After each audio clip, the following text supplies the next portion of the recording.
Salim from Notorious S back with another video, baby. As you can see, your boy is back. Got a cut because my old videos, if you actually look at them, because I don't always post them in order, but I was looking dusty. You heard me? Now I got my hair cut. I got my Tupac on, with the white bandana because it's a summer breeze kicking in. It's looking nice outside, and I'm just trying to look good. You heard? But now I digress. Let us hit the subject for which we came today.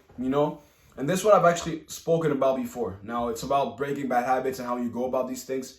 But I actually didn't speak about this facet or this topic or this section when it comes to breaking bad habits. And I think it's really important. It'll give you like an outlook, a different outlook on it. Sometimes I stutter. And now you could approach it and really, gain that new skill and help you beat that habit. For one, I want you to understand something. When you try to break a bad habit, almost 95 to 97% of the time, and don't quote me, you're not going to beat that habit the first time you try. And that's okay. If you fall off the horse, get back on it and try again. What matters and what you should do, forgive me, what you should do is have a journal and write entries in your journal about your experience and how did it go. How did your first, second, third, fourth, fifth day go about trying to beat that habit? Maybe it's smoking for you. Maybe it's drinking. Maybe it's addiction to fapping. Maybe it's binge eating. Maybe you want to lose weight.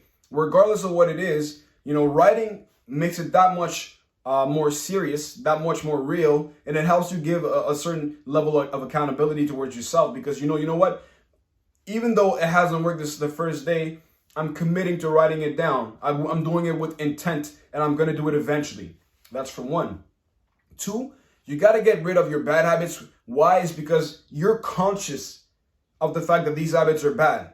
And if you keep on perpetrating and indulging in these habits, what you're doing is you're deteriorating and you're breaking down your willpower. You don't want to do nothing because you don't believe in yourself, your resistance, and your self-image.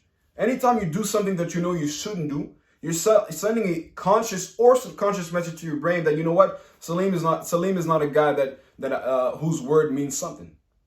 Because every time you say you're gonna stop it and you don't stop, or you break it, or you indulge in that thing that you shouldn't, you're sending messages to yourself. You need to reprogram yourself by giving that up. Understand? That's the second point, and I really wanted to drive it home. Now the third thing is, if you probably have more than one bad habit you want to drop, and I suggest, just like I did before, that you take them on together, not separately. And here's why. Let's say I'm addicted to fapping, and I'm addicted to binge eating because I want to lose weight and I can't lose weight because I'm always like, I'll die for one day and then I'll binge eat and basically make up for all all the good work that I did the past days by binge eating and eating super bad food. Let's say I only want to do what most people will do, and I'll take on one of them at the same time. One of them at a time. I want to stop binge eating, okay? But all the while I'm dieting, trying to do good and taking on all these good habits that are going to facilitate the stopping the binge eating, I'm still fapping. So I'm trying to build myself up by doing a good thing, but I'm simultaneously sending bad messages to my brain by fapping and doing something that I know I shouldn't do. And ultimately it's going to catch up to me because you know what? I fap. In my mind, and I used to think like that, I might as well, go to ride till the wheels fall off because I'm already doing a bad thing, right? I already fap 3 times today. Like, why not just eat what I want to eat? You know what I'm saying? Because you're indulging in the bad deeds of doing something you shouldn't do. Whereas if you focus your willpower in one specific direction, even though it's 2 goals, it's one specific direction, which is to make yourself better, to build up your resistance, build up your willpower, your resistance to the temptation of, doing whatever you want to do. It'll actually be easier for you to stick to the goal as opposed to taking them one at a time and still indulging in the bad habits. I'm saying a lot of things, and I hope it's as clear as possible, but that's what helped me when I took on the weight loss as well as the no-fap. It actually was better than when I tried one at a time because I was still doing the other thing. And a lot of times we don't think about that, but just give that a try. Now, if I could do a recap, take the bad habits all together for one. 2, don't be so hard on yourself. If you don't get it the first time, it's all good, but do it with intent and write it down. Have a journal where you write entries daily about your experience and when you're trying to break the bad habit.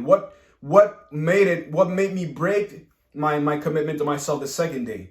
And learn from your mistakes so you don't go running in circles and not understand why you couldn't break that habit. You heard me? And that's all I got for you today. If you like the content, like, subscribe, share. You know why? Because it's free. And I'm going to see you next time, okay? Peace!